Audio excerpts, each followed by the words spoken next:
Mudah-mudahan sehat-sehat selalu dan barokallah fiik. Mudah-mudahan di usianya yang semakin matang ini matang juga dan tetap sehat dan barokah dengan keluarganya. Amin ya rabbal alamin. Sahabatilah semua, usia adalah bukan hanya sekedar angka, tetapi menjadi dewasa, menjadi bahagia, menjadi kita semakin bersyukur adalah pilihan yang tepat. Nah, bagaimana kita memilih pilihan-pilihan itu tergantung kepada diri kita sendiri. Nah, di sini insya Allah Ibu Dr. Isha akan menyampaikan paparannya bagaimana caranya supaya kita bisa mendapatkan dan bisa mewujudkan pilihan-pilihan yang tepat bagi kita sehingga di usia kita semakin tua, semakin bahagia bisa tercapai. Amin ya rabbal alamin. Untuk itu kami persilakan kepada Ibu Isa untuk menyampaikan paparannya. Kami persilakan. Baik. Dan kepada sahabat kita, kami persilahkan untuk memakai background virtual background dari kami. Silakan kami saja. Baik, silakan Ibu Isa. Ya. Suara terdengar? Suaraku terdengar ya? Terdengar, ya. Terdengar. Baik. Terima kasih Mbak Ayu, jazakillah khairan kasiran. Bismillahirrahmanirrahim. Assalamualaikum warahmatullahi wabarakatuh. Waalaikumsalam warahmatullahi wabarakatuh. Alhamdulillahirabbil alamin. Wassalatu wassalamu ala asyrafil anbiya'i wal mursalin wa ala alihi wa sahbihi ajmain. Amma ba'du. Sahabat-sahabat fillah yang hadir hari ini banyak sekali, Masya Allah, ya Allah ya Rabb. Ini tercatat sudah masuk 480 orang, Allahu Akbar. Dan hari ini juga kita juga bersyukur ya, ini biasanya sudah 10 tahun ini setiap bulan Maret itu ada Maret bersyukur ya. Karena memang tepat hari ini juga 22 Maret lahirlah sebuah taklim atau sebuah tempat yang betul-betul dinamakan rumah ilmu ya. Alhamdulillah tadi kita dengarkan kisah dari Bu Vera bahwa ini adalah satu wujud kesungguhan dari sahabat-sahabat semuanya untuk senantiasa ya, menebarkan ilmu kepada kita semua ya. Baik, dan sekali lagi juga tadi Bu Vera 22 Maret 1973 ya. Jadi tahun 73 lahirlah seorang perempuan ya pas tanggal hari ini dan alhamdulillah hari ini ya masih hidup, masih semangat dan masih juga terus berjihad untuk kita semua ya. Baik, dan sekali lagi Budi Ineka, aku lihat Budi di sini, Masya Allah, alhamdulillah ya. Terima kasih juga sahabat-sahabat semuanya, Memteku semuanya ya. Terus tadi saya juga ternyata ada sahabat saya di SMA ya. Tadi ada Ibu Nurul Hidayati dan nampaknya ada Ibu Lucy Ismail Ning ikut ya, atau Ismail Ningnya yang ikut. Sahabat saya tadi saya lihat ini karena ini ada 11 halaman, jadi saya melihat Allahu Akbar, ternyata alhamdulillah ini ya. Salam sayang semuanya buat sahabat-sahabat yang juga dari puluhan tahun kita bersama dan hari ini berjumpa ya. Baik. Ini hari ini Bu Vera menitipkan amanah untuk kita membahas semakin tua semakin bahagia. Ya, saya dari tadi malam berdoa ya Allah tuntun hamba untuk apa yang bisa diberikan gitu ya. Dan ya ini modul ini baru selesai tengah malam gitu ya. Sebetulnya memang ada modul dasar ya ciri khas kita semua. Namun ada tambahan-tambahannya untuk senantiasa betul-betul kita bersyukur ya. Baik, sahabat-sahabat Villa semuanya, Bapak Ibu, Mbak Vera, Bude Ineke, Mbak Ai, saya seperti biasa mungkin dibantu dengan slide agar mudah dijelaskan dan juga seandainya tiba-tiba sinyal turun, suaranya udah ya terputus-putus dan sebagainya, tetap masih bisa diikuti karena ada slide-nya ya. Insya Allah semuanya lancar. Saya izin share screen terlebih dahulu ya. Baik, mudah-mudahan sudah terlihat. Ya, saya setting dulu anonetnya. Ops, sebentar. Ya, baik. Bismillah, kita mulai. Iya, semakin tua semakin bahagia. Tada! Ini mah nggak tua kalau ini insya Allah. Ya, alhamdulillah, dan ini kenangan luar biasa. Setiap tahun biasanya kita bikin acara yang sangat indah ya. Berpadulah ya, kajian-kajian kita pada saat itu, kadang diiringi juga lagu-lagu religi yang yang dikumandangkan oleh adinda-adinda kita yang pernah menjadi korban narkoba, kemudian sudah berobat dan bertobat akhirnya juga karena mereka punya bakat ya kecerdasan musikalis, makanya diarahkan untuk juga memberikan ya bakatnya itu dialirkan ya untuk hal-hal yang bermanfaat. Ya ini ingat sekali nih. Ya, senang banget. Tadi makanya waktu dikasih lihat lagi videonya, wah merinding-merinding nih, Masya Allah. Ya. Baik, bahagia itu apa sih bahagia gitu ya? Jadi definisi bahagia sebetulnya saya ambil dari beberapa sumber, adalah suatu keadaan pikiran dan perasaan yang ditandai dengan kecukupan, rasa syukur, senang karena berbagi, kepuasan, kenikmatan, atau kegembiraan yang intens dan penuh berkah Allah. Kalau kita bicara berkah Allah, kita ya bisa mendefinisikannya ya dari berbagai sumber juga, dari ulama juga, kemudian kita ambil definisinya adalah bertambahnya kebaikan ya dengan langgengnya kebahagiaan kan ya. Jadi bertambahnya kebaikan dan langgengnya kebaikan. Artinya kalau setiap hari ini kita ada rasa cukup gitu ya. Alhamdulillah cukup semuanya itu syukur, Masya Allah. Itu senang karena berbagi gitu, apapun ya, berbagi waktu, berbagi senyum, berbagi apapun, berbagi makanan, berbagi yang lain-lainnya ya, itu juga senang. Berarti udah bahagia tuh. Jadi setelah sampai terus yang kita kasih terus terima kasih, alhamdulillah, jazakillah khairan gitu ya. Aduh kita alhamdulillah sampai juga gitu ya. Dan ada kegembiraan yang intens. Biasanya kalau kita bicara intens itu berarti ya sering gitu lah, istilah populernya sering. Jadi dalam 7 hari, 5 hari gitu ada rasa bahagia karena itu tadi ya ciri-cirinya berbagi dan sebagainya. Berarti hidupnya udah bahagia. Dan ya kita ya deteksi aja nih bertambah nggak kebaikan kita gitu ya. Dan langgeng nggak kebaikan yang sebelum-sebelumnya sudah dikerjakan. Ya. Nah itulah bahagia. Ya. Nah kemudian kita bicara tentang usia ya, tentu mohon izin ini akan bicara usia dari sisi fisik ya, karena kalau kita ya mempelajari atau mengingat Allah ya, pasti kita ya bersyukur dengan fisik ya yang Allah sudah karuniakan pada kita gitu.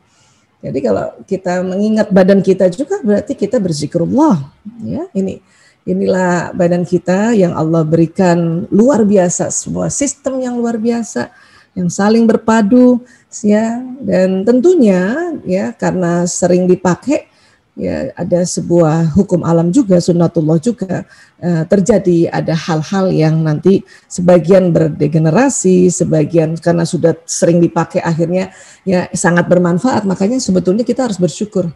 Ya, coba kita ubah mengeluh kita ini terhadap semua organ badan kita dengan bersyukur.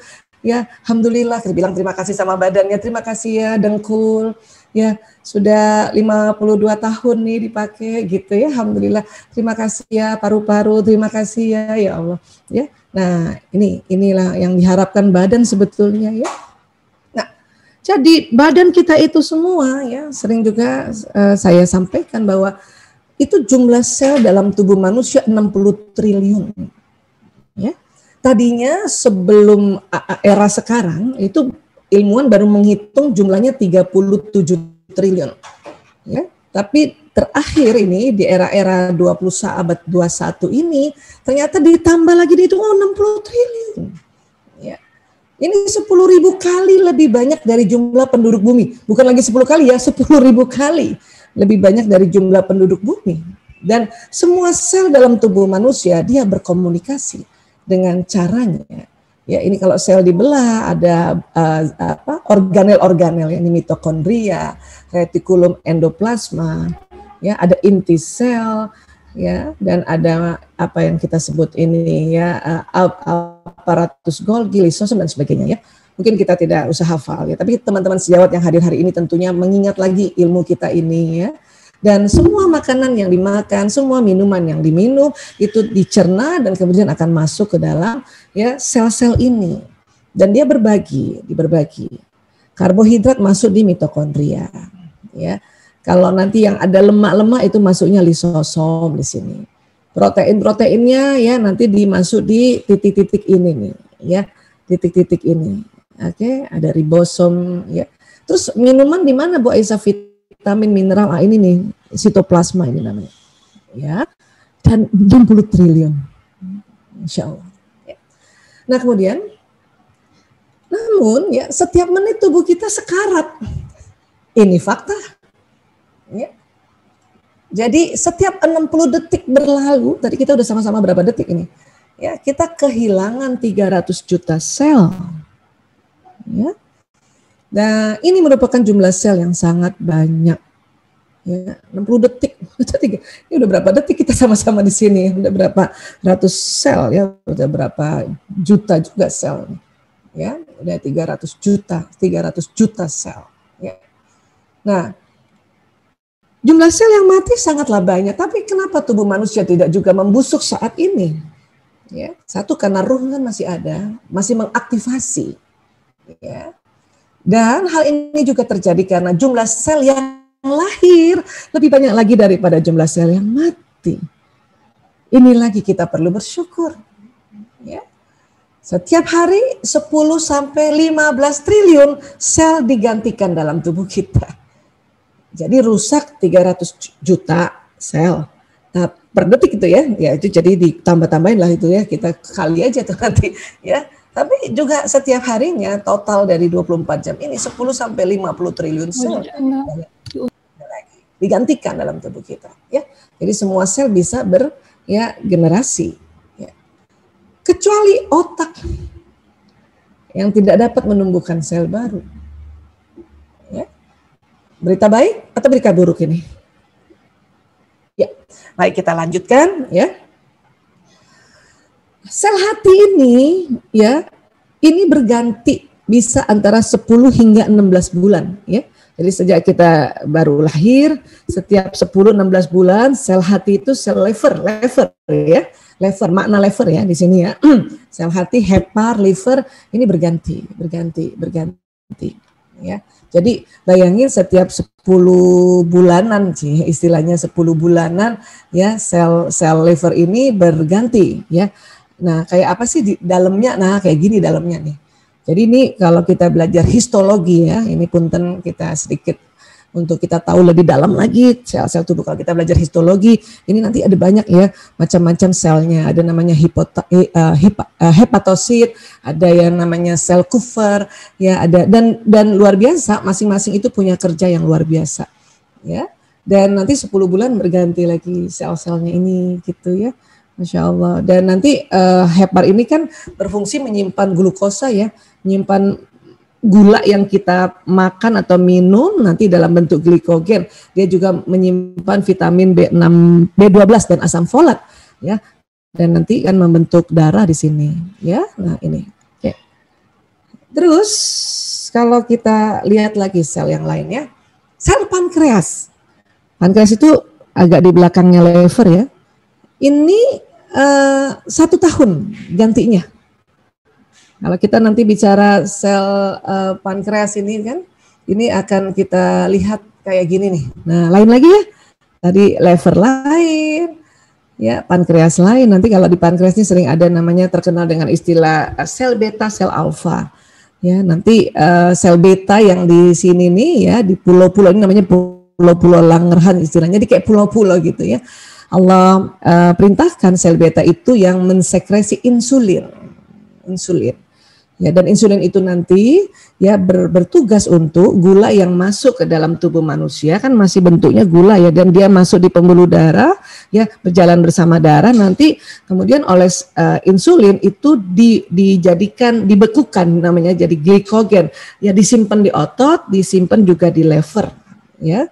Nah, supaya apa? Supaya suatu saat nanti butuh energi, glikogen itu dilepaskan pelan-pelan. Nah, dan ada beberapa di antara kita ya, insulinnya berkurang, bisa karena genetik, bisa karena juga ya kena penyakit misalnya.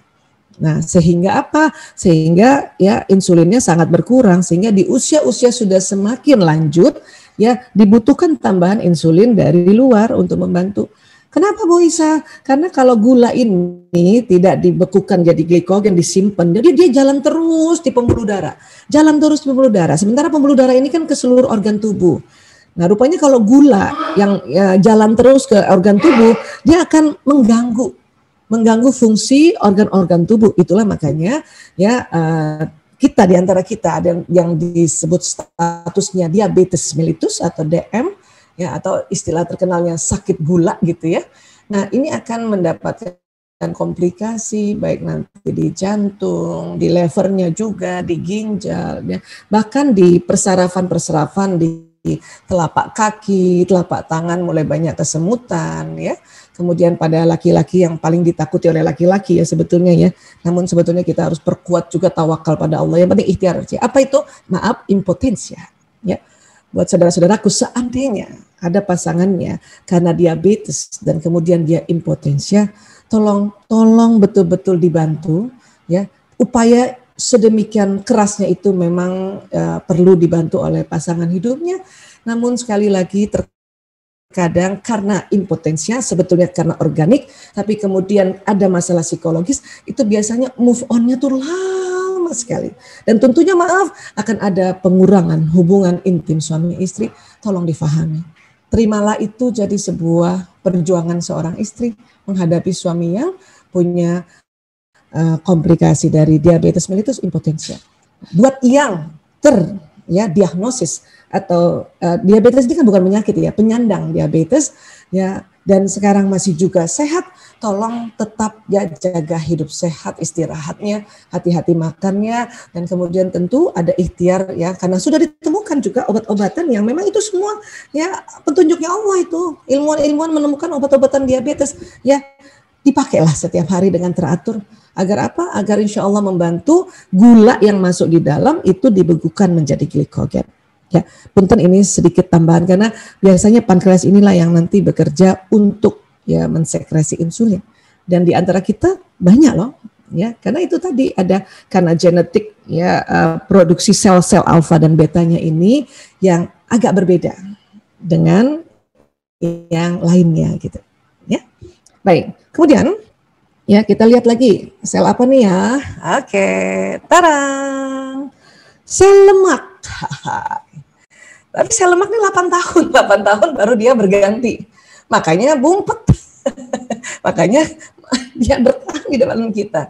8 tahun baru ada penggantinya, 8 tahun baru ada penggantinya kayak gitu. Ya. Bu Vera kan berapa ya? 48 tahun ya. Berapa bagi 8 aja Bu nanti. Ya ada gantinya. Nah, sel lemak itu bentuknya kayak gini. Ya, betul-betul warna kuning, betul-betul kuning, ya. Ini disebutnya sel adiposit namanya ini, ya, betul-betul warnanya kuning, ya. Dan ini memiliki fungsi ini, sel-sel ini di dalam tubuh ada kita memang menyimpan lemak, gitu ya. Dan jangan salah, lemak ini sangat dibutuhkan agar apa? Kita selama ini tahu ya, apalagi kalau sering mengikuti seminar kami, bahwa tubuh kita ini kan ada listriknya, ada sistem saraf. Listrik jalan di badan. Itu supaya, ini kita pakai bahasa populer ya. Karena kalau pakai bahasa aslinya itu lama dijelasinnya, bisa bersemester-semester. Sistem saraf tubuh kita membawa pesan, itu bawa listrik. Ya. Nah, supaya nggak koslet, tubuh kita itu ngelapisi lemak. Ini kalau lemak kita kurang banget, bahkan nggak ada, badannya koslet. Karena ada listrik. Makanya ini melindungi. Cuman itu tadi. Karena dia baru regenerasi pas per 8 tahun, makanya bumpet di situ dia. Ya. Jadi ada tertahan di situnya. Ya 8 tahun. Makanya nggak heran kalau kita bumpet. Bahasanya apa sih enaknya? Bumpet, bantet atau ya? Gemuk kali ya, atau obesitas kali ya istilahnya ya. Baik. Kemudian apa lagi kita lihat? Sel lensa mata itu bekerja sepanjang hidup manusia, dia nggak ada regenerasinya. Itulah makanya pada saat ada waktu tertentu, karena sudah ada ya lensanya ini berkeruh, ya, ada istilahnya katarak, itu diganti. Karena dia nggak tiap tahun, dia sebetulnya bisa dipakai sepanjang hidup. Gitulah maksudnya. Jadi sebetulnya lensa mata ini dipakai sepanjang hidup. Cuman gaya hidup kita ini yang mungkin terlalu sering terpapar gelombang ini cahaya nih, ya bisa setiap hari, sehari 3 kali ini ya. Makanya kadang-kadang harus latihan relaksasi mata. ya, kemudian terpaan sinar matahari. Kalau zaman dulu kan jarang sekali terpaan sinar langsung. Kenapa? Banyak pohon-pohon besar. Sekarang pohon-pohon besar ditebang jadi gedung, menjadi jembatan layang, akhirnya kena langsung. Ya, kalau teman-teman dari teman sejawat dokter mata selalu memberitahu bahwa harus pakai kacamata hitam sebagai wujud untuk tidak terpaparnya sel lensa mata. Ya, jadi kalau kita rajin pakai kacamata hitam itu proses kataraknya berjalan masih lama gitu ya. Tapi itu tadi kadang-kadang bukan matahari, tapi ya kita sudah upaya. Ya sudah upaya, tapi itu tadi sinyal-sinyal dari gadget kita ini ya. Dan ini sepanjang hidup. Zaman dulu orang nggak ada operasi katarak, kenapa? Matanya nggak terpapar menjadi katarak, mungkin masih bisa baca terus. Makanya kalau nenek-nenek kita tuh masih bisa baca ya, apalagi baca Quran. Ya, karena rupanya batu baca Quran ya lensa mata ini senang. Ya, sehingga hidup terus. Ya, nah, ini sel lensa mata. Ya, dan ini ada pembuluh darahnya di lensa mata. Dia dapat nutrisinya dari cairan yang kita sebut aqueous humor. Ya, jadi nutrisinya dari situ luar biasa ya. Saya kalau lagi waktu belajar jadi kedokteran itu, alhamdulillah ya Allah setiap hari cuman ya Allah ya bagus banget sih ciptaannya gitu ya. Ya, tapi ada juga sih anak-anak yang masuk sekolah kedokteran dia nggak peduli aja, pokoknya lewatin aja gitu ya. Mungkin karena bisa sempat sekolah di Al-Azhar ya, jadi sudah dari SMP SMA terpancang untuk apapun yang kamu lihat itu ada Allah di situ gitu ya. Itu pentingnya memasukkan sekolah pada anak-anak sejak kecil di sekolah bernuansa ya Islam. Kenapa? Biar gimana pun ya, itu otaknya masuk itu tentang bagaimana setiap melihat apa-apa ya Allah ya Allah ya Allah ya. Baik, sekarang kita lihat lagi apa ya? Yuk. Jantung. Ini asli ya. Tentang jantung asli ya. Penampakannya ya. 40 tahun. 40 tahun. Makanya umur-umur ini jantung itu masih bagus kan dari lahir sampai 40 tahun kan. Nah, mulai 4 tahun karena itu tadi udah kepake 40 tahun ya. Makanya sekarang orang yang mulai ada masalah di jantungnya di umur-umur 40 tahun ya, 35, 40 gitu. Ya. Tapi itu tadi berita gembiranya adalah di usia 40 tahun kita sel-sel jantung ini beregenerasi. Asal kita juga ya bersyukur padanya gitu. Ya, nah ini ya, nah ini nih. Ini sel-sel dalam otot jantung mampu bertahan hingga 40 tahun. Ya, bertahan 40 tahun. Hanya mungkin karena bebannya berat, makanan-makanan yang kita makan ya kembalilah pada pola hidup ya. Ya, atau stres yang berkepanjangan, kesedihan berkepanjangan. Kita pernah belajar ya bahwa dalam jantung ada otaknya, ada neuronnya, sehingga dia merekam juga kita punya emosi. Sehingga itu yang bikin berat banget ya, apalagi mungkin ada yang genetiknya ya memang ada kondisi-kondisi di sini nih, biasanya arteri genetiknya di sini, arteri koronarianya ini ada yang kaku gitu ya karena genetik gitu ya. Proses genetik ini juga panjang, itu tentu proses dari makan minum kakek nenek kita atau kondisi di mana dia tinggal ya, atau juga karena hal-hal tertentu ya. Jadi di sini biasanya makanya ada orang pakai ring. Ya, bukan berarti kolbu atau jantungnya atau dia punya kolb itu nggak bagus, bukan ini pembuluh darah ini karena genetik makanya ada yang menyempit pakai ring kah atau dikasih balon atau apa segala macam ya. Nah ini yang terjadi. Kemudian jantung memompa darah ya Allah sekitar 5.500 liter per hari. Dan kita udah tahu semua nih tugas jantung. Ini berjutaan tahun ya sudah ya kita istilahnya puluhan tahun kali ya sudah tahu bahwa jantung ini memompa darah setiap harinya 5.500 liter ya untuk ke seluruh tubuh, membawa nutrisi, membawa oksigen, membawa vitamin dan sebagainya itu tadi ya. Nah sekarang sel otot dinding jantung yang bertahan ya 40 tahun barulah sel-selnya berganti ini nih di dinding-dindingnya nih. Bayangkan sahabat-sahabat sayang kerja terus begini kita punya jantung. Nggak ada yang bisa berhentikan kecuali Allah. Ya, kecuali Allah yang bisa menetapkan tentang kapan nih berhenti ini. Ya, ini dinding-dindingnya kuat banget ya Allah. pada saat berlup-dup ini, itu tadi data ya, jalan ke situ. Ini enak juga ya sambil ngomong ada latar belakang suara-suara burung gitu ya. Masya Allah. Ya Allah ya. Yang terbuka barangkali suaranya ya. Baik. Kemudian apa lagi ya? Pembuluh darah. Pembuluh darah. Ini baru yang arteri ya. Ya baru. Saluran pembuluh darah yang jika dijadikan satu maka panjangnya akan mencapai 96.500 km atau 2 kali kelilingnya bumi. Luar biasa, ada di badan kita itu. Ya. Tentu dengan panjangnya pembuluh darah ini kadang-kadang ya tentu ada yang kesumbat sebelah mana ya, ada sumbatan karena emboli kah, ada sumbatan karena trombus kah, ada sumbatan karena makanan kah. Ini bisa ini, makanya pada saat ada sumbatan-sumbatan itulah makanya ada tidak lancar di daerah bahu barangkali, punggung, makanya itu tadi oksigen kurang di situ. Tapi ini luar biasa kerjanya ya Allah ya Rabb. Ya, darah dipompa oleh jantung dan masuk ke seluruh pembuluh darah 96.500 km. Ya, ya Allah. Ya. Baik, apalagi nah sekarang sel otot rangka. Kalau sel otot-otot ini bertanggung jawab untuk kontraksi dan relaksasi ketika seorang bergerak, dan sel namanya sel otot lurik ya. Ini mampu bertahan selama 15,1 tahun. Jadi 15 tahun lewat 1 bulan gitu. Ya, 15,1 tahun ya otot lurik ini baru dia berganti. Ya, makanya anak-anak kan kuat banget ya, anak-anak itu dia punya otot lurik ya. Otot lurik di otot rangka ini ada di tangan, di kaki gitu ya. Bentuknya kayak gini nih.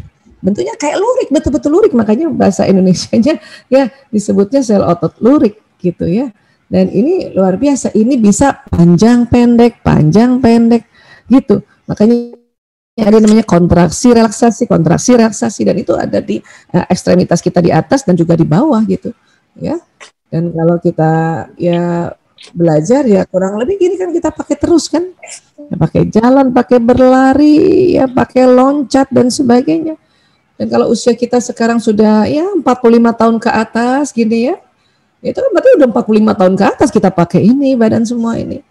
Ya, tentunya kita harus bilang terima kasih pada mereka juga ini. Karena mereka tuh tahu loh, dengar mereka kita bicara ya. Tentu dalam konsep Islam secara spiritual setiap sel itu ada malaikatnya. Ya. Makanya ini yang terjadi, makanya kita perlu terima kasih. Bu Isa, kok sekarang saya susah banget ya naik tangga gitu ya. Kalau bukan cedera ya, ada karena juga ada yang sebetulnya masih bagus tapi cedera. Ya, jatuh kah, patah kah dan sebagainya. Ini kita bicara secara normal bahwa itu tadi karena sudah dipakai sekian tahun ya, mungkin pas baru mau ganti itu kan 15 tahun tuh ya, masih belum lagi terganti gitu. Ya, tinggal kita kalikan aja umur kita nih. Ya, berarti kita kalau merasa agak kesulitan sudah untuk berjalan dan sebagainya, ya paling kita bilang terima kasih dulu pada kita punya otot rangka, ya kita bersyukur dulu dan kita bujuk-bujuk dia, ayo dong kita jalan lagi yuk gitu, ya karena tubuh ini senang sekali kalau kita bicara pada mereka, kan mereka mendengar, ya. Baik, berikutnya Pak, otak, Masya Allah, ini otak kita, ya. Ini saya mau kasih tahu ya, ada 1.000 triliun byte atau 1 juta gigabyte adalah jumlah memori yang sanggup disimpan dalam otak manusia selama hidupnya. Kalau format video 1 juta gigabyte ya setara dengan video berdurasi 300 juta tahun. Itu kalah kita punya gadget ini sebetulnya, cuman kadang-kadang kita karena nggak belajar kita langsung terlalu bertumpu pada gadget ini, kita sangka dia punya ya penyimpanan di gadget ini lebih canggih, padahal otak kita lebih canggih ya Allah. Ya. Gimana Mas Ari? Ini Mas Ari biasanya ya sahabat kami juga teknisinya dari Rumil ya. Dan ada Mas Omet juga dari tim kami ya. Ini kan kalau cerita tentang memori gigabyte, kadang-kadang kita kan suka nggak ngerti, tapi pas kalau dianalogikan dengan kerja otak, oh itu tuh maksudnya ya. Dan otak kita ya Allah 300 juta tahun bisa nyimpen ya, bisa nyimpen. Nah ini manusia ya. Kemudian apa lagi? Nah ini di dalamnya terjadi sel-sel otak yang terjadi ada sambungan-sambungan ya. Teman-teman yang sering belajar otak ini sudah mulai sedikit mahir memahami ini ya. Di proses pengolahan informasi Informasi dalam otak terjadi melalui loncatan informasi antar saraf yang satu ke saraf yang lain. Jadi ada loncatan informasi, juga ada listrik di sini. Ada peristiwa kimia dan peristiwa fisika, ada listrik di sini. Ya. Loncatan informasi ini terjadi dengan kecepatan 400 km per jam. Cepat banget. Adakah mobil 400 km per jam? Nggak ada ya. Motor ada nggak? Motornya Valentino Rossi aja kalah 400 km per jam. Ini 400 ini otak kita. Jalan dia terus. Ya, bahkan 1 detik ada 1 juta informasi tersambung. Ya. Mungkin saya bisa minta tolong host barangkali untuk cek dulu mic para peserta. Karena berdengung di sini khawatir feedback. Punten ya, maaf. Mungkin host, Mbak Cening, Mas Omer, Sari. Bantu untuk karena mic-nya feedback ke kami, jadi kami sulit. Ada garam, ada gula, ada garam, dan ada bumbu. 1, 2. Yes, jadi agak feedback, jadi berdengung ya, mohon maaf, mohon izin, mohon maaf juga. Ya, baik. Jadi ini ada terjadi satu loncatan 400 km per jam ini ya, cepet banget ya, Masya Allah. Ya, dan otak itu bertahan 200 tahun lebih. 200 tahun lebih. Makanya dia nggak berregenerasi, orang kita umurnya nggak sampai 200 tahun. Mentok berapa sih? Ya, berapa sih mentok umur kita? Ratu Elizabeth itu baru mau 100 ya. Pangeran Philip baru mau 100. Mungkin yang di Jepang adalah 100 lebih.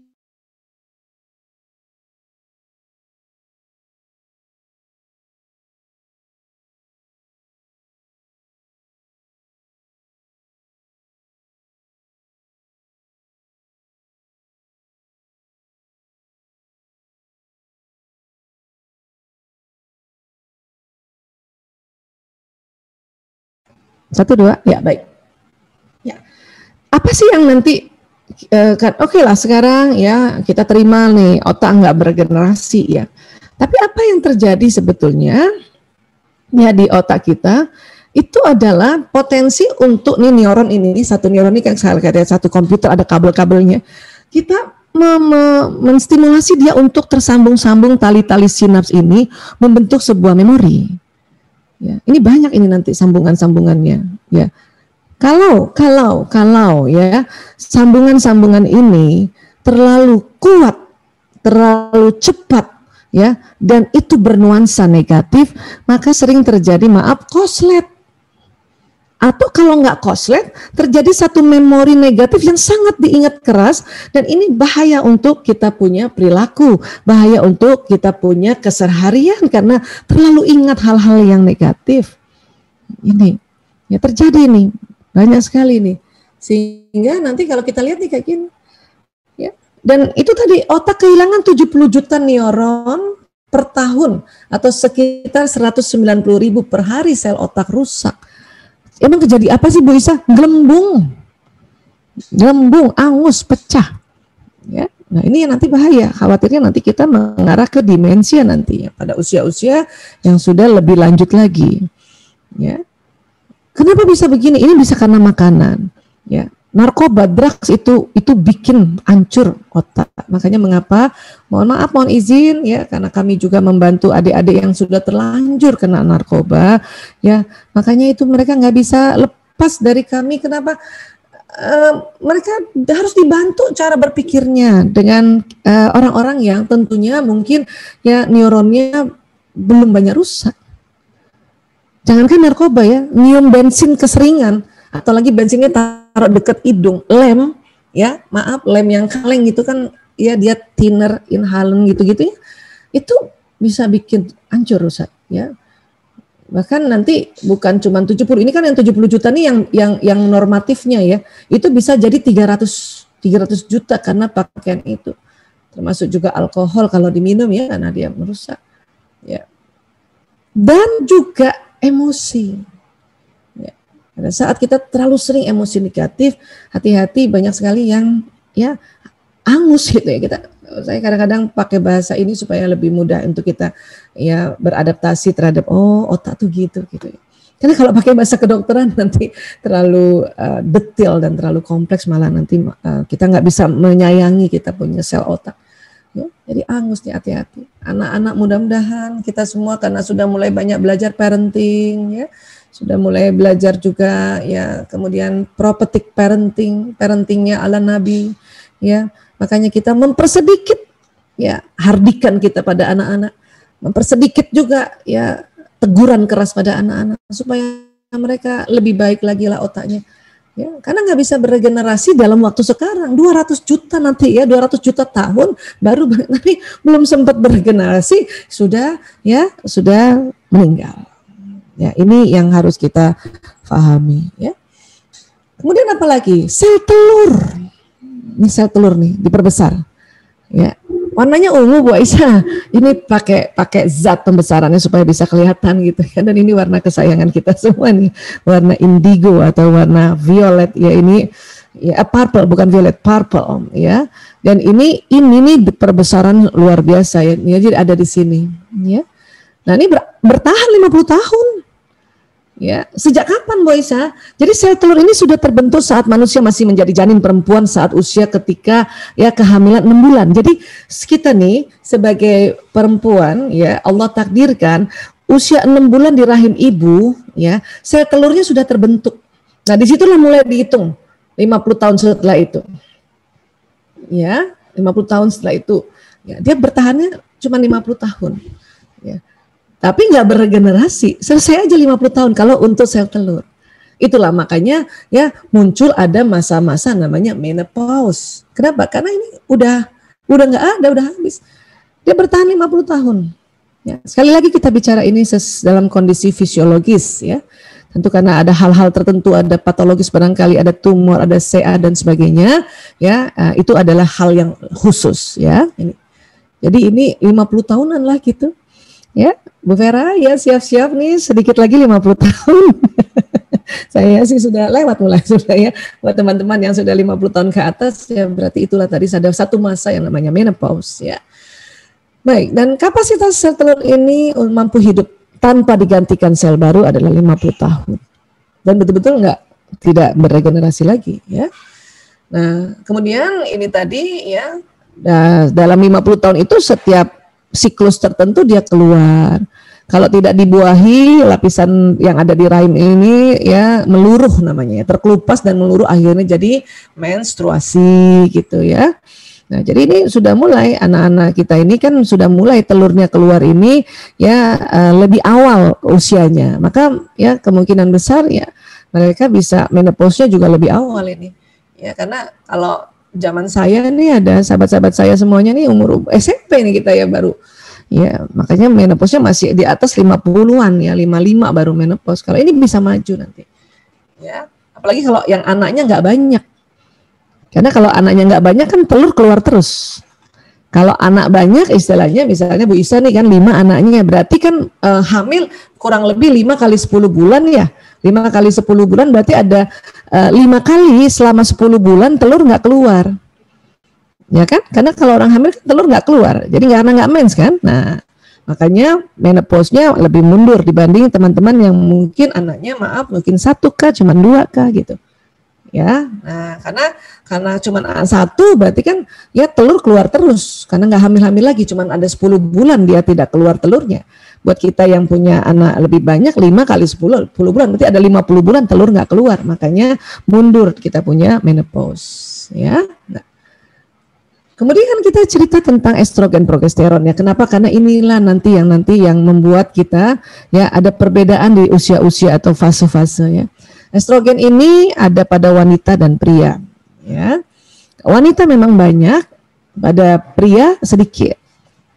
Tapi di pria itu ada estrogen juga.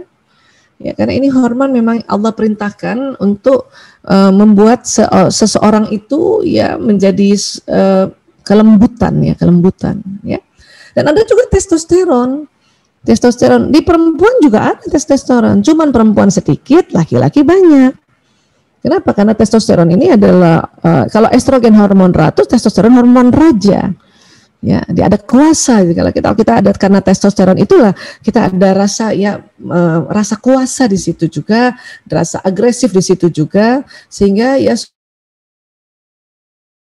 seorang perempuan yang ada testosteronnya tentu yang lebih banyak sedikit ya, yang disebut tomboy itu tentu lebih nampaknya lebih agresif gitu ya, lebih agresif. Nah ini, jadi ini ada semua ya.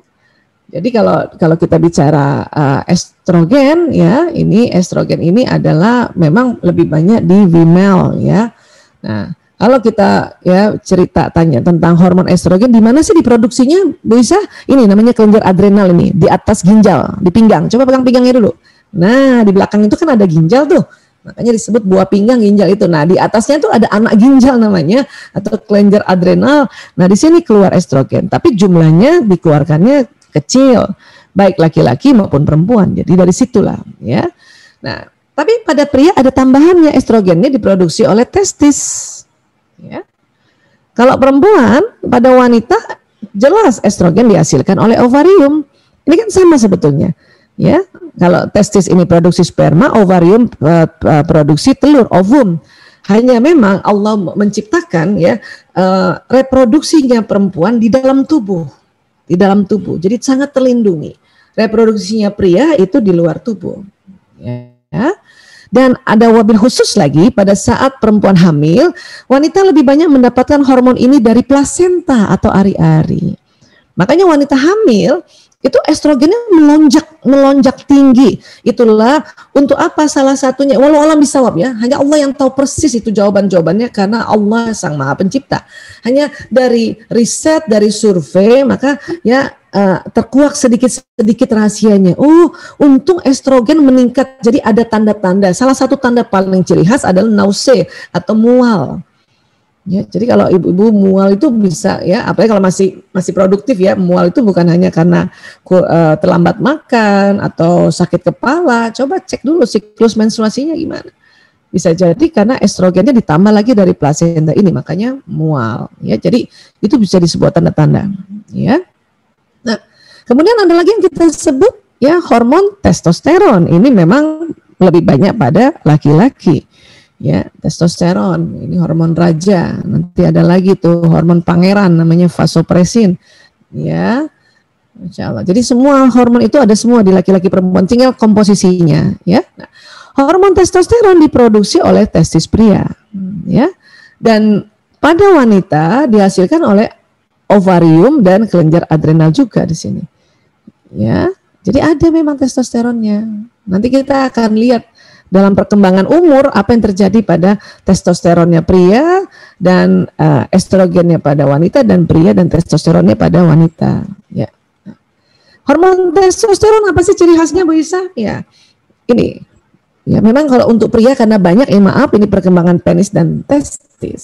Ya, suara berat dalam saat pubertas, munculnya rambut wajah, di kemaluan juga. Ya, ukuran kekuatan otot, pertumbuhan kekuatan tulang, libido, produksi sperma, dan mempertahankan suasana hati yang nyaman dan agresif. Ya, buat teman-teman yang anandanya sedang masa pancaroba, masa sudah balik, itu testosteronnya lagi melunjak tinggi. Ya, nah testosteron kalau sedikit pada pria menyebabkan rambut di tubuh dan wajah yang berkurang mulai rambutnya. Libido rendah, gangguan infertilitas, hilangnya massa otot, emosi dan konsentrasi buruk, dan tulang rapuh. Ya. Dan pada wanita juga testosteron bisa rendah, jadi kita libidonya jadi rendah, tulang mulai keropos, dan konsentrasi mulai buruk atau depresi.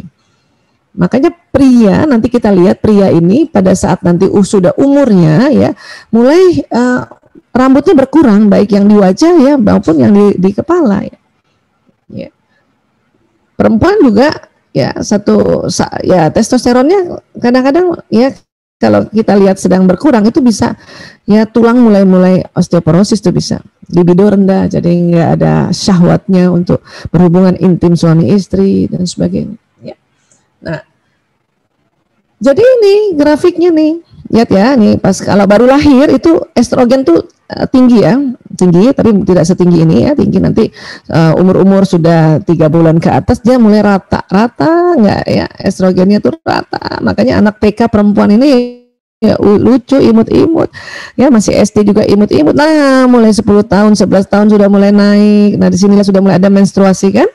Ya, itu kelas berapa tuh? Kelas 5 SD, 6 SD, makin naik terus melonjak. Ya, nah 15 tahun kan SMP tuh ada di sini. Ya, SMA ini 17 tahun. Nah, puncak-puncaknya ini 20 tahun, antara 20 tahun ya 25 tahun. Ini puncak-puncaknya estrogen pada perempuan. Disitulah makanya mengapa ya usia-usia disitulah ya paling cocok untuk menikah. Karena sini bagus sekali estrogen sedang tinggi-tingginya. Ya. Dan kita tahu salah satu ya makna kita bernikah itu selain memang kita beribadah, kemudian kita juga tunduk pada Allah dan kita juga mengikuti ya Rasulullah SAW, dan salah satunya adalah menghadirkan manusia baru dalam rahim seorang perempuan.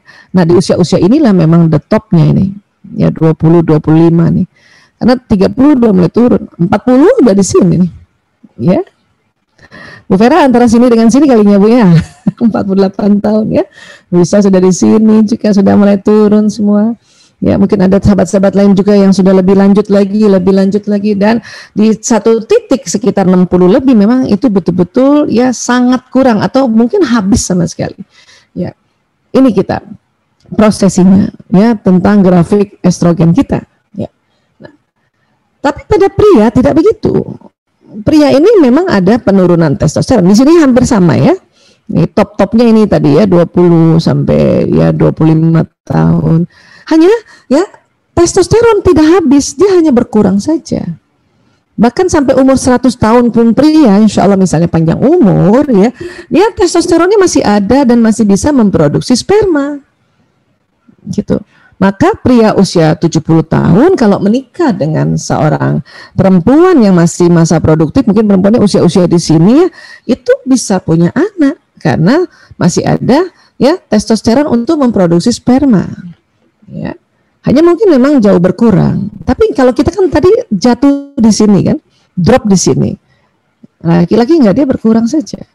Nah karena berkurang ini kan sudah mulai itu kan rambut-rambutnya kan tadi kita lihat ya, kalau testosteron kurang kan rambut mulai menghilang itu ya, garis rambut tuh mundur. Pada pria tuh garis rambut mundur karena dia testosteronnya lebih banyak dan berkurangnya juga jauh lebih banyak. Kalau kita kan memang testosteronnya sedikit ya. Nah kemudian mulai kan kropos kan belakangnya, tapi masih jauh lebih kuat ya, kecuali kalau misalnya ada trauma kah atau ada patah dan sebagainya ya. Tapi laki-laki itu jauh umur 70 tahun masih bisa lebih kuat karena kita di testosteron masih ada walaupun berkurang ya. Nah, sekali lagi ini perbedaannya. Kalau kita jatuh di sini ya, laki-laki Allah takdirkan sampai usia 100 tahun pun ke atas masih ada testosteron ya. Nah, apa sih sebetulnya yang terbentuk? Maaf, ini sperma. Ini sudah diperbesar, kecil sekali, 0,0005 ya milimeter lagi ya. Dan luar biasanya ya ada sunatullah yang Allah ciptakan ini, kepalanya sperma ini ya, dan ekornya itu bisa membuat sperma ini bekerja masuk ke dalam rahim nih, masuk ke dalam rahim. Nanti dia berbagi, ada yang ke kiri, ada yang ke kanan ya, dia masuk nanti. Pada saat telur sudah keluar, maka bertemulah satu sperma dengan satu telur menjadi ya zigot. Nah, ini zigot hari pertama di sini sudah. Ya, pembuahannya ini sudah keluar nih, ovulasi nih di sini. Di sini. Hari kedua sudah zigot berbelah lagi. Nah, nanti tertanam di rahim itu berarti usianya 8 sampai 9. Nah, kalau sudah di rahim kita namanya embrio. Kalau masih di sini kita sebutnya zigot. Ya, nanti kalau sudah tertanam di rahim sebut embrio. Kalau sudah 3 bulan ke atas disebut janin. Kalau sudah keluar dari rahim sebut bayi, gitu. Ya. Nah, ini datangnya sperma ini jumlahnya antara 200 juta sampai 500 juta, berlomba-lomba. Ya. Karena bertemu satu telur itu nggak mudah. Kadang-kadang ada sperma yang salah jalan, harusnya ke sini dia ke sini karena telur kan keluarnya di sini. Ganti-gantian telur, bulan ini di sini, bulan ini sebelah lagi di sebelah kiri, sebelah depan. Nah, ada sperma yang ke situ, dia nggak ketemu sama si telur, makanya dia putus asa, tersesat gitu, ya. Dan sunatullahnya kalau satu sperma sudah masuk di telur, yang lain no way, yang lain nggak boleh masuk, ya. Nah, jadi kalau perempuan sudah di khitbah, yang lainnya nggak boleh langsung, tunggu sampai nanti ada masalah di situ baru nanti boleh masuk lagi kan gitu. Ya luar biasa, Masya Allah. Itu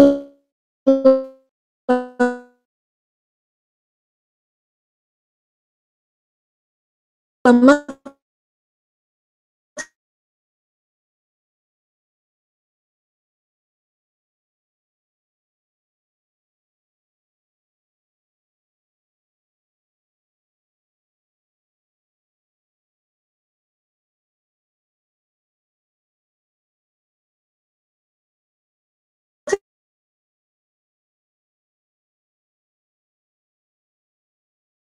makanya mengapa itu Ayo juga dia dominan.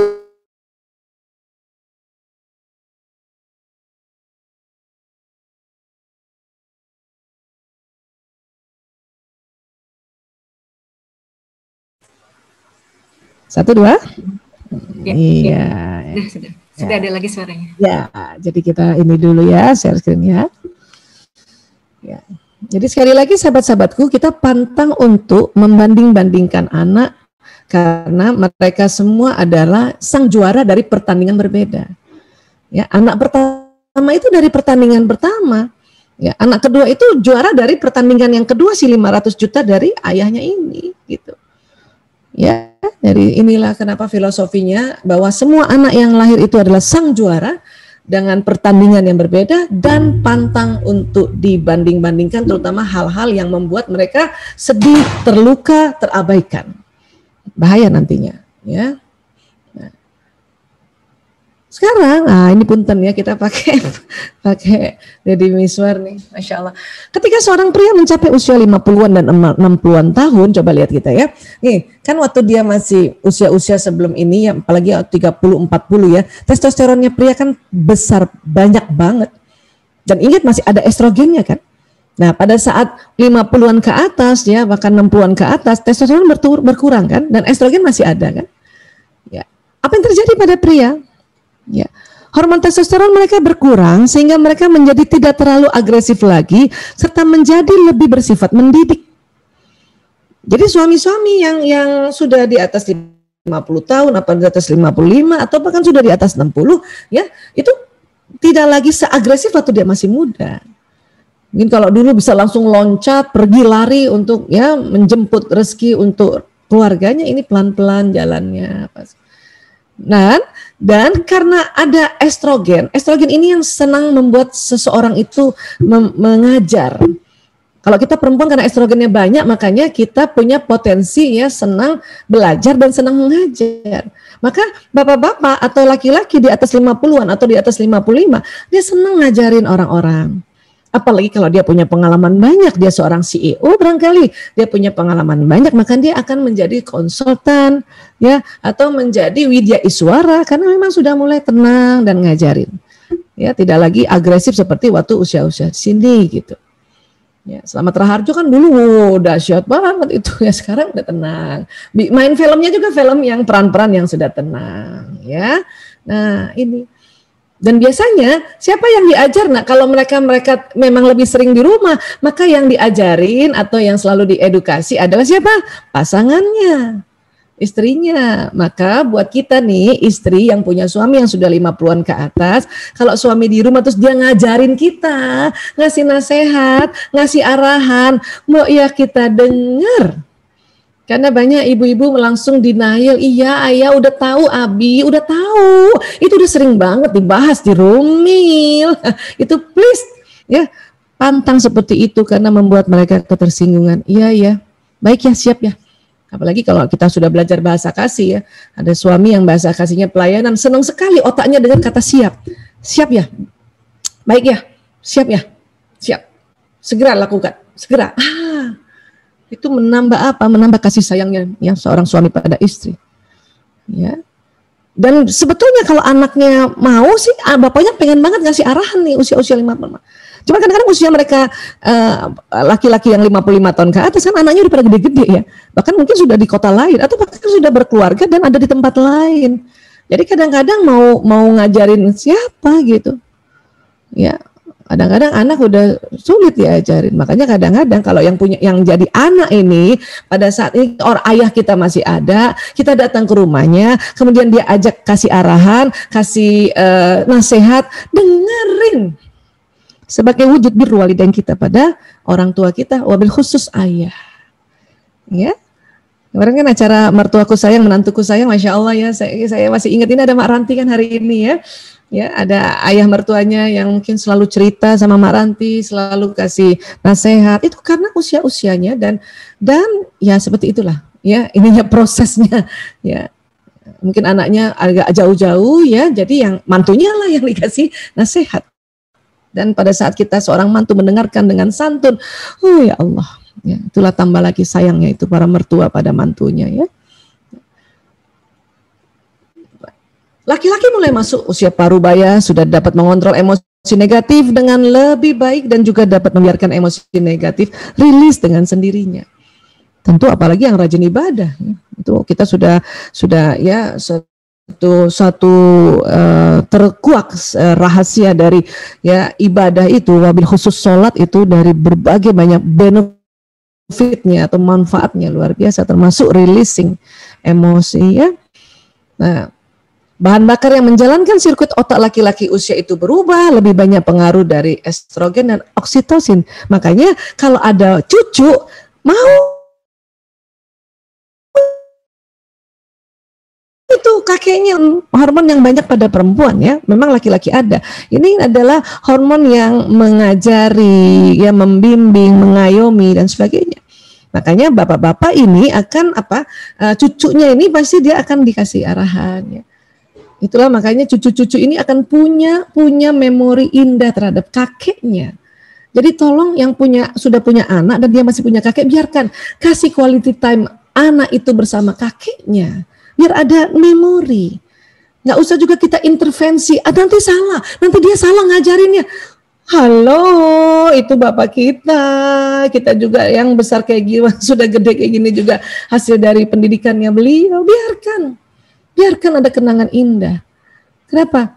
Bisa jadi usianya tidak melihat cucunya sampai besar. Berikanlah, nggak apa-apa.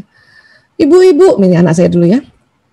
Ibu, nenek Aji, karena saya orang Bugis, tadi ada beberapa teman-teman dari Makassar ini tadi ketemu ada di sini ya. Orang Bugis itu nggak ada kakek, adanya nenek. Tapi karena dia sudah haji, jadi nenek Aji gitu ya. Ya, ibu-ibu, nenek Aji, ya kasih aku es krim. Kata ibu makan es krimnya Sabtu Minggu aja, kata Lanang. Itu kita pantang marahin orang tua kita, Pak. Ya, kenapa dikasih? Kan harusnya Sabtu Minggu. Nauzubillah min zalik, pantang. Untung waktu itu saya juga tahan untuk mulut saya. Entah kenapa ya, barangkali selalu minta doa sama Allah untuk saya selalu santun pada orang tua. Itu mulut itu nggak ditahan loh. Walau alam itu ada malaikat kali mingkemin saya. Terus kemudian apa yang terjadi? Ya lantunan respon kita pada anak apa? Alhamdulillah nak, itu bonus dari nenek Aji karena kamu mungkin baik selalu nemenin nenek Aji nak. Boleh bu? Boleh dong. Semua manusia senang bonus. Semua manusia senang hadiah juga. Ya kan kita sudah tahu kan ada otak manusia ada baterai hadiah. Apalagi yang anak-anak yang baterainya hadiah, kakeknya kasih lah biar. Ibu, aku dipinjemin gadget sama nenek Aji. Iya nak, itu hadiah dari. Pakailah, gadgetnya nenek Aji lebih bagus daripada gadget ibu. Memang begitu kenyataannya. Ayah saya tuh gadgetnya nggak pernah dibawa saya yang selalu dibawa. Ya, pakailah nak, mainlah sama nenek Aji nak. Tidak sampai besar anak nenek Ajinya meninggal dan sampai sekarang mereka mengenangnya. Bisa jadi kalau misalnya anak-anakku nanti bikin sebuah buku tentang nenek Ajinya, itu bisa. Itu please yang sekarang masih ada kakeknya, ya kasih quality time waktu cucunya pada kakek karena mereka sedang ingin mengajarin. Sementara anaknya sudah besar nggak bisa diajarin, istrinya juga sudah sibuk urusan yang lain nggak bisa diajarin. Please, ya, oke. Bagaimana kita perempuan? Bagi wanita terjadi sebaliknya pada masa premenopause dan setelah menopause tingkat hormon estrogen menurun sehingga perbandingan hormon dalam tubuhnya berubah. Nih lihat, estrogen kita kan menurun. Apalagi nanti sudah 55 ke atas kan makin turun kan karena dia bisa habis. Nah, tapi testosteron di tubuh kita yang awalnya memang sedikit, dia nggak kurang. ya perbandingannya. Kalau laki-laki ya, ini testosteronnya tetap lebih banyak. Dia cuma turun sedikit karena dia memang testosteronnya nggak habis. Kita nih habis loh, habis. Ya, sehingga testosteronnya meningkat. Apa yang terjadi? Hormon testosteron menjadi lebih tinggi, karena itulah mengapa wanita pada usia 45-50 tiba-tiba menjadi lebih tegas dan lebih percaya diri. Kalau sahabat-sahabat yang kenal sama saya, barangkali ada Ibu Nurul, Ibu Lusin, atau sahabat-sahabat yang memang kenal saya waktu usia 20-25 tahun sampai sekarang, ya itu dulu saya nggak ada, estrogen saya sudah menurun ini. Ya, makanya perempuan-perempuan usia 45 tahun ke atas ini mulai rajin ada aktivitas-aktivitas yang kaitannya sama sosial, yang kaitannya kepada ya hal-hal yang bisa untuk kita menjadi mujahidah. Kenapa? Karena memang testosteron kita lebih besar sedikit jadi lebih tegas kita bisa. Karena waktu sebelum-sebelumnya kan kita begini, itu kita diminta untuk ngurus anak karena estrogen kita tinggi, ya. Potensi untuk kita menjadi seorang ibu yang mengayomi, istri mengayomi itu ada gitu. Makanya buat ibu-ibu yang misalnya anaknya usia-usia yang masih belum 45 ya, masih sibuk ngurus anak, bersabarlah. Nanti ada waktunya ngurus umat. Ada waktunya ngurus sosial, ada waktunya. Bu Isa, saya dituntut untuk juga urus umat pada umur saya masih 30 tahun. Bawalah anaknya. Ya, minta izin pada siapapun di situ. Kalau misalnya memang kita kerja, saya bawa anak ya. Iya. Sekarang alhamdulillah kesadaran perempuan-perempuan yang masih muda dan ingin berorganisasi atau ingin bekerja, kesadaran untuk bawa anak dibolehkan. Ya. Tapi itu tadi sayangnya TPA, tempat penitipan anak di instansi-instansi masih kurang. Ya. Nah, jadi ini harus difahami nih. Jadi kebayang nggak? Suaminya udah mau di rumah, istrinya lagi senengnya keluar. Nah ini kalau nggak disiasati dengan baik bahaya. Untung pandemi, nah itu, ya. Walaupun memang kita juga berdoa, insya Allah ini segera stabil kembali. Tapi pandemi ini banyak berkah dan banyak hikmahnya. Ya, saya sendiri sering keluar, jadinya ada di rumah. Suami saya senang banget. Ya. Nah, tapi kan jadi aneh ya, dia jadinya sekarang keluar. Waktu itu tuh ada usia yang dia 50-55 tuh ya, kalau sekarang kan udah menjelang 60 ya, itu lagi seneng di rumah. Sementara saya aduh di luar nih. Makanya kadang-kadang ayah maaf ya aku di luar. Sore kita ketemu, sore sampai kayak gitu loh. Saking mau membagi waktu karena sudah mulai ada sedikit ilmu tentang ini. Ya, tapi dilakukannya dengan sangat sadar, alhamdulillah. Ya. Namun keburukannya adalah wanita tersebut akan mulai ditumbuhi rambut pada wajahnya dan menderita stres, mungkin juga stroke. Iya, kenapa? Karena itu tadi kita jadi kepengen keluar dan tegas ya, yang biasanya kita lembut jadi tegas itu bisa stroke. Saya pun dapat itu. Mungkin over ya, makanya saya lebih kurang dia punya power ya. Tapi alhamdulillah ya 3 bulan lah di kursi roda, tapi itu tadi ya alhamdulillah ya banyak istighfar. Kenapa? Karena ngoyo ya, makanya diingatin maaf. Ya.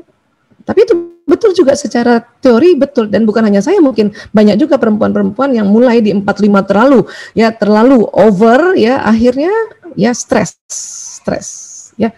Pada saat itu pasien-pasien narkoba kami itu ratusan. Kalau di awal-awal dulu ya masih ya sedikit-sedikit. Sekarang itu pada usia saya usia 45 sampai 50 ratusan pasien narkoba. Yang tentu satu pasien aja udah sakit kepala, apalagi ratusan. Ya. Baik, kemudian masa premenopause adalah usia 45-50, siklus estrogen, progesteron dan testosteron tidak menentu, minat pada hubungan intim berfluktuasi, lebih sering letih dan cemas, suasana perasaan berubah-ubah dan mudah kesal.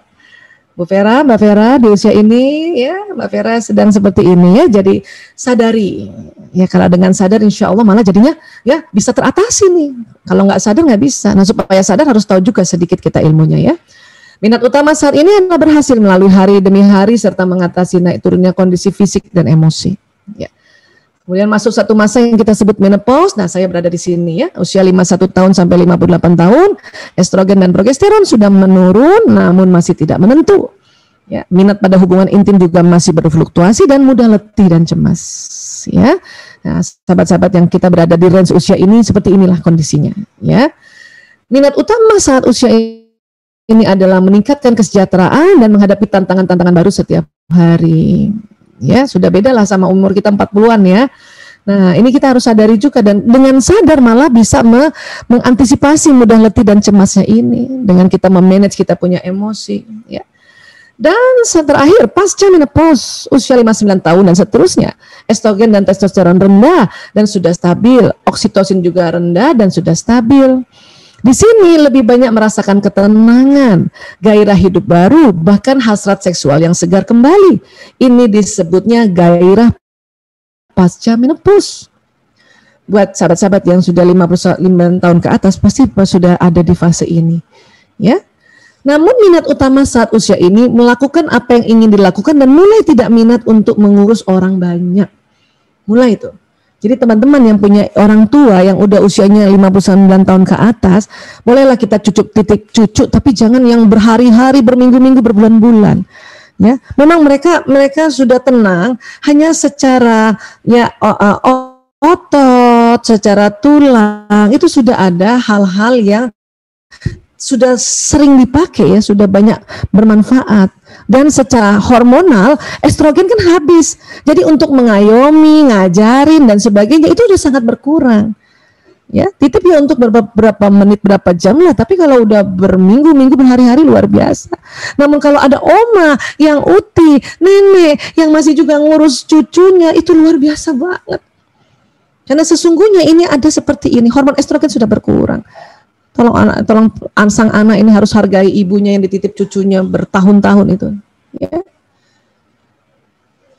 Dan perempuan butuh bicara, otak perempuan tidak menyimpan masalah seperti otak laki-laki. Masalah bagi perempuan terus berputar-putar dalam kepalanya. Satu-satunya cara perempuan melepaskan masalah dari kepalanya adalah membicarakan masalah tersebut untuk mengungkapkannya. Karena itu saat seorang perempuan berbicara di akhir harinya, tujuannya adalah melepas ganjalan hatinya, bukan untuk mencari kesimpulan ataupun penyelesaian. Ini harus kita juga tahu fitrah kita perempuan ya. Para ayah, para bapak, mohon izin ini kami perempuan memang fitrahnya bicara. Karena otak bicara kami kiri kanan Allah kasih. Laki-laki hanya otak kiri ya. Untuk itu ya kita sadar juga kita perlu sharing. Tapi ingat, saring dulu sebelum sharing, karena belum tentu semua sahabat-sahabat kita sanggup untuk mendengarnya, belum tentu juga amanah, maka saring sebelum sharing. Wah susah ya Bu Iza, bukan susah. Kita harus sadar bahwa kita harus sharing, tapi harus saring. Maka supaya nih, apalagi kondisi sekarang kan, kita susah sekali juga jumpa, maka kita sharingnya sama siapa? Sama Allah. Kalau sama Allah kita nggak usah saring, ya kita cerita aja terus. Makanya mengapa ya kami membuat sebuah teknik-teknik bagaimana sharing pada Allah yang betul-betul melepaskan ya, tetap dalam kesantunan, dan habis itu kita betul-betul insya Allah sehat juga lahir batin. Itulah namanya teknik muhasabah diri, atau kalau bahasa sekarang teknik terapi diri ya. Nah, terus apa? Ngajar aja ya. Usia-usia gini. Nah, mumpung pandemi ngajarin anak lah, ngajarin sepupu, ngajarin anak ponakan dan sebagainya. Kenapa ini dia bisa keluar? Ya. Kemudian ya memasak lah, jelas memasak ya. Ini juga ya mengeluarkan kita punya bahasa tubuh ini keluar ya. Atau bikin kue ya, seperti Bu Vera, kuenya udah bagus-bagus, udah tinggi-tinggi kuenya, Masya Allah. Ya. Makanya pandemi ini kan kita betul-betul dibuat untuk ini loh, salurkan ini potensi perempuan ya. Atau berkebun, sekarang pandemi ini berkebun untuk di rumah ini sedang marak, dan alhamdulillah media-media yang disiapkan itu sudah mendukung media-media untuk bisa menanam di rumah ya. Sahabat saya nih Bu Nurul nih senang sekali berkebun ini ya, kecerdasan beliau naturalis ya. Saya kecerdasan naturalisnya memang rendah, jadi seneng lihat aja ya, seneng lihat aja ya. Tapi ini bisa dilakukan, Masya Allah, buat teman-teman yang punya bakat kecerdasan naturalisnya tinggi ini. Ya. Terus apa? Jelas mengaji dan mengkaji, jelas. Makanya alhamdulillah kalau kita ini setiap hari kita ngaji, ya terus kita kaji, baik kaji sendiri kah, atau kaji kita sekarang pakai gadget atau pakai teknologi untuk dimanfaatkan untuk tuntunannya dari situ, ya alhamdulillah. Pertemuan Zoom seperti ini juga buat seorang perempuan ini sangat membantu untuk kita menyalurkan tadi 20.000 kata yang termasuk dari kata, vokal, dan gerakan tubuh. Ya, saya terbayang kalau saya tidak ngaji dan nggak mengkaji kayak apa, makanya muncullah stres tingkat tinggi tuh ibu-ibu yang nggak bisa keluar, terus nggak ngaji dan nggak mengkaji. Wah, udah. Ya. Jadi kalau Al-Quran juga tidak disentuh, zikir mah jarang-jarang, sajadah selalu terlipat. Lalu kau bertanya kenapa kolbu tak tenang? Ya, kita sendiri yang tahulah jawabannya ya. Untuk itu sahabat-sahabatku, ya, saat tumpukan amanah membuatmu lelah, kuatkan lagi kolbumu dengan lillah. Ya. Nah, inilah yang bisa saya sampaikan di hari bahagia Rumil 10 tahun dan juga Mbak Vera di Yaumul Miladnya hari ini. Insya Allah ada manfaatnya. Lebih kurangnya mohon maaf. Wabillahi taufiq wal hidayah. Wallahu a'lam bishawab. Assalamualaikum warahmatullahi wabarakatuh. Saya kembalikan ke Mbak Ai. Ya, waalaikumsalam warahmatullahi wabarakatuh. Jazakillah khair Ibu Isa. Alhamdulillah, insya Allah ilmunya sangat luar biasa. Dan untuk sesi tanya jawab ini insya Allah akan dipandu oleh Mbak Vera Romel. Mbak Vera, kami persilakan.